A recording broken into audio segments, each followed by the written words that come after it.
আমি তো আগেই বলেছিলাম এদের যে ঔদ্ধত্য, এদের যে মানুষের সঙ্গে ছলচাতুরি, এদের যে মানুষকে ১,৫০০ টাকা লক্ষ্মীর ভাণ্ডার পাই দিয়ে ১,২০,০০০ টাকার আবাসনের ঘর পাই দিয়ে আর কিছু ওল্ড এজ পেনশন পাই দিয়ে এরা যেভাবে মনে করছিল যে মুসলমান সম্প্রদায়ের মাথা কিনে নিয়েছি, আজকে মুসলমান সম্প্রদায়ের মানুষ তাদের নিজের মান সম্মান রক্ষা করেছে এবং কে ক্ষমতায় এসছে সেটা দেখার দরকার নাই। একটা স্বচ্ছ ভাবমূর্তির সরকার গঠন হোক বাংলায়, আর এরা যদি আবার ওই রাস্তায় হাঁটে আবার এদেরকেও ছুঁড়ে ফেলবে বাংলার মানুষ, বাংলার মুসলমানরাই এদের বিরুদ্ধে এককাট্টা হয়ে তখন আবার এদের বিরুদ্ধে লেগে যাবে। কে বিজেপির দালাল? আজকে বললাম তো, এদের দলের এত বড় বড় কথা বলছিল, কালকে না দুদিন আগেও বলছিল 225টা পাবো এবং 500, 1000, 2000 ভোটে জিতলে রিকাউন্ট করে আবার কেউ যেন না ছাড়ে। এখানে তো মাত্র 41,000 ভোট পেয়েছে, বিজেপি পেয়েছে 64,000, আমি পেয়েছি 1,30,800 কত।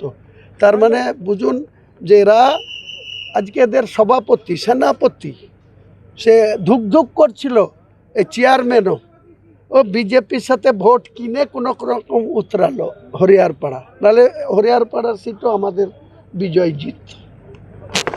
পয়সার জোরে মুসলিমরা ভোট দেয়নি বিজেপি তৃণমূলকে। মুসলিমরা এরপরে তৃণমূলের নাম নেবে না, নাম নিশানা কেউ নেবে না তৃণমূলের। না, এই মুহূর্তে বলছি না। আমি আমার রেজিনগর বিধানসভার 14টা অঞ্চলের 14টা অঞ্চলের 2000 করে 28,000 লোককে ডাকবো, সকাল থেকে সারাদিন খাওয়া দাওয়া করব, গল্প গুজর করব, তাদের অনুমতি নিয়ে তারপরে সিদ্ধান্ত।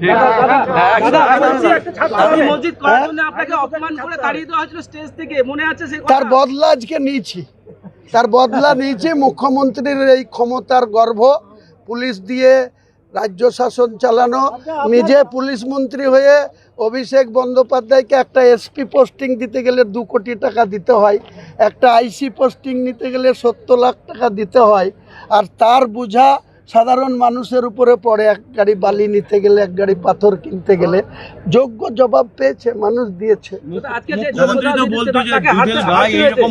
ওই দুধের গায়ে সেই গরুর জোড়া পায়ের লাত খেয়েছে আজকে।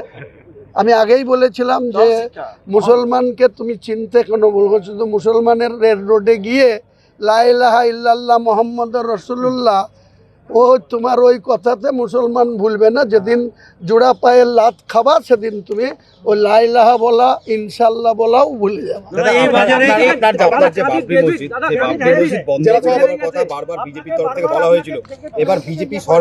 ভাই, বিজেপির এটা রাজনৈতিক এজেন্ডা, ওরা রাম মন্দির করার এজেন্ডাতে ভারতবর্ষের গদিতে এসছে, আর আমি বাবরি মসজিদ করেছি বলি সেটাকে বন্ধ করার ইস্যুতে পশ্চিমবাংলার গদি পেয়ে গেছে, ধারে কাছে আসবে না বিজেপি।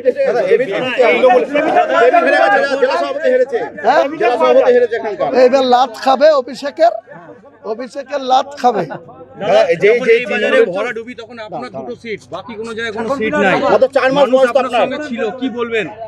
মানুষকে সালাম জানাই, মানুষ যে সাপোর্ট দিয়েছে, মানুষ আজকের দিনে যেভাবে আমার পাশে দাঁড়িয়েছে, তা না হলে এই তৃণমূলের সরকার, এদের প্রশাসনের একটা অংশ আমাকে শেষ করে দিত। আমার মেয়ে, জামাই, নাতনি, বিয়াই, বিয়ান, তাদের 15 কোটি টাকার সম্পত্তি ফ্রিজ করে দিয়েছিল। আমার 22 বছর আগে 3তলা বাড়ি করা, সেই বাড়ির এগেনস্টে আমার মিসেসের নামে এফআইআর করেছিল। সমস্ত কিছুর জবাব আজকে দিয়েছি মমতা। মুখ্যমন্ত্রীকে আবার কি বলবো, এরপরে হরিনাম করবে বললাম তো, ওই দীঘাতে গিয়ে হরিনাম করুক, ভালো থাকবে। নির্বাচিত হচ্ছে, তাদের কি অবস্থান হতে পারে? তৃণমূলের বিধায়ক যারা আছে তারা এমনিতেই সরকারে ছিল, তখন নেত্রীর সময় ছিল না কথা বলার, আর নেত্রী তো এখন ওই হরিনাম গাবে আর কথাও বলবে না, এরা যাবে আসবে। এই না, এরা বিজেপি, হিন্দু যারা এমএলএ আছে, মুসলিম যে কটা জিতেছে তারা কেউ বিজেপিতে যাবে না আমার ধারণা, কিন্তু হিন্দু এমএলএ যারা জিতেছে অধিকাংশ চার্টার বিমানে চাপবে। আপনারা থামুন না, দেখতে পাচ্ছেন। আমাদের ভিডিও ভালো লাগলে লাইক এবং শেয়ার করুন। কমেন্ট সেকশনে গিয়ে জানান আপনাদের মতামত।